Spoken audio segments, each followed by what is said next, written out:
Hey, what's up everyone? We're gonna be talking about linear progression and how as a newbie or intermediate person working out or an athlete, this is where you're gonna get the most amount of results. So constantly changing all the time is fun.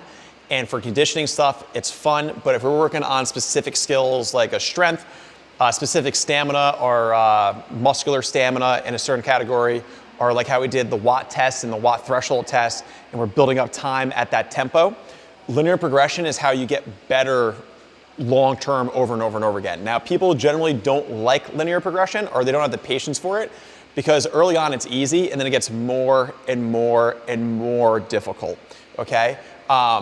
Most of the time, kind of like the everyday gym goer doesn't enjoy this because they feel like they need to get almost beat up every day or it needs to feel really hard all the time. Where really good athletes, no matter what their sport, there's always a time period where it starts easy and it progresses in intensity or difficulty, and then it drops back down, and it keeps doing that. So long term, you keep progressing instead of kind of plateauing at a certain level of strength or conditioning, okay? So I'm gonna give you an example of this. Let's say we're doing back squats and we're doing 5x5, and week one is at 75%. That is not a hard weight to do 5x5 back squat side. It's pretty light actually, it's not a problem. Now we have a couple different ways we can progress this. We can end up doing, let's say like 4x6, right? At the same weight, but we're doing more reps. Or we can cut the rest time down. Or we can keep doing 5x5, but we go up to 78, 80%. Now is that a huge jump? No, but every week or every time we do the squats, we're able to progress forward until the end where we're lifting a weight for reps that we couldn't 4 weeks ago. So we know our maximal strength went up or our strength went up in that certain movement. And then we can drop it back down and do it again. Really good strength people actually take deload weeks where everything's really, really easy when they get done with a more intense phase. So that's a simple example. Another example is, let's say you wanna work on your 5K time. And we know that you need to average like an 8-minute mile to make your 5K better. What we're gonna do to build that up is we might do 200s at the goal pace with enough rest to kind of to make sure you always hit it.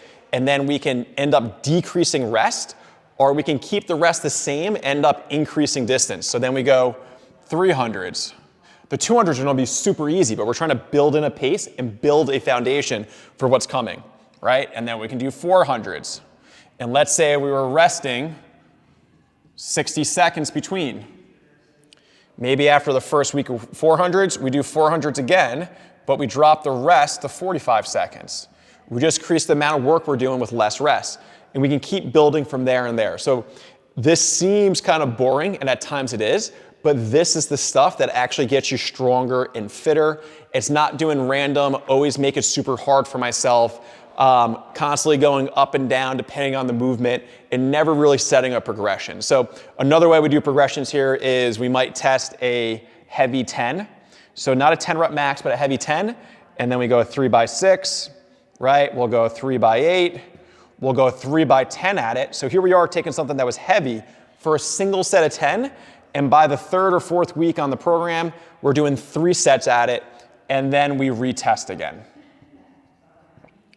So this week's gonna feel pretty easy. This week's a little harder. This week's really hard, and then we retest. What ends up happening is people on this week are like, it's not hard enough because they don't understand linear progression, right? So it's not hard enough. Let's say it was 4x6, that's probably what we would do.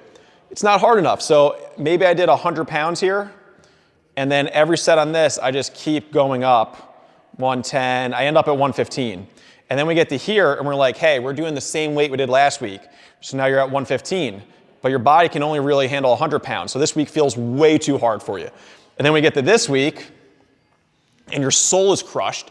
And you might feel good that your soul is crushed, but then when we go to retest, you didn't get the stimulus you were supposed to get, so you don't PR the same way that your friends did. And that's because you didn't follow the actual program because you don't understand enough about linear progression, which is either you're not trusting the linear progression, which is either because we didn't educate you enough in it, so you don't trust us in it, or it's number 2, you have too much of an ego about what you're doing each day, so you feel like you must go certain heavy and have this certain crushing feeling every day, when meanwhile you're just kind of shortcutting your own process over and over and over again. All right, so that is linear progression, and that is why some days feel easier than other. And it's okay to have some easy days because the goal is to build a foundation. So when you do the hard days, you can actually get better from it instead of just feeling like your soul was taken. All right, hope that helps.